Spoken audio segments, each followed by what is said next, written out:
Ahmed Ally yeye ni mmoja wa waratibu wa pambano hili la mashabiki. Tutegemee mashabiki kwanza tukio zima likoje? Tukianza kwa ufupi kabisa kabla ya kuongea na kina Saidi na Emmanuel. Tukio tumeliandaa maalum kwenye kipindi hiki ambapo ligi iko mapumziko ili kuwakutanisha mashabiki wa Simba. Iko malengo mawili. Kwanza ni kufurahi mashabiki wa timu hizi mbili, mashabiki wa Simba na Yanga. Lakini pili ni kuondoa dhana ambayo inajengeka kwa kasi kwamba kuna uadui ama tuna uadui katikati yetu kwa maana ya mashabiki wa Simba na Yanga.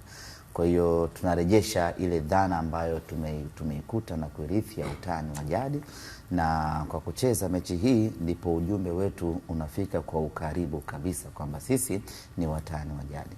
Na maandalizi yanakwenda vizuri. Kwa sasa kila timu imeshaingia katika maandalizi yake. Kuna yale maandalizi ya pamoja, alafu kuna yale maandalizi ya kitimtima. Kwa sasa kila timu imeshachukua upande wake na kufanya maandalizi yao kwa upande wao binafsi.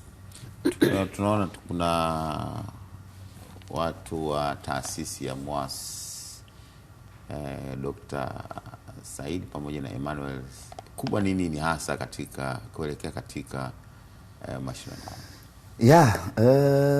Malengo yetu ilikuwa ni hiyo, kutoa burudani, lakini baada ya kulitangaza hili jambo likapata mvuto zaidi na watu wengi wakawa wanajaribu kuingia na wenyewe kutoa msaada na huduma mbalimbali. Jana tuliwapata watu wa JKCI, taasisi ya Jakaya Kikwete, taasisi ya moyo, ambao wao wamejitolea kuja kuendesha kliniki bure kwa maana ya kufanya vipimo vya moyo pamoja na kufanya vipimo vya magonjwa yasiyoambukiza. Kwa siku ile ya kesho kuanzia saa 2 asubuhi madaktari bingwa kutoka taasisi ya moyo Jakaya Kikwete wataweka kliniki yao pale. Yoyote atakayehitaji ushauri, atakayehitaji kupima, atakayehitaji chochote kinachohusiana na magonjwa yasiyoambukiza kwa maana pressure, kisukari, yote matibabu, vipimo kwanza lazima tukutibu afu ndo tukaone, na pamoja na magonjwa ya moyo, na kutakuwa kuna vifaa vyote vya kihospitali, ile top level ya vifaa vitakuwa pale pale KMC kwa ajili ya kuwapima watu wote ambao watakuwa na uhitaji na ni bure. Sasa kutoka hapo JKCI tumekuja kupata wataalamu wengine tena ambao na wenyewe watakuwa na shughuli zao wanazitoa pale, huduma za kiafya.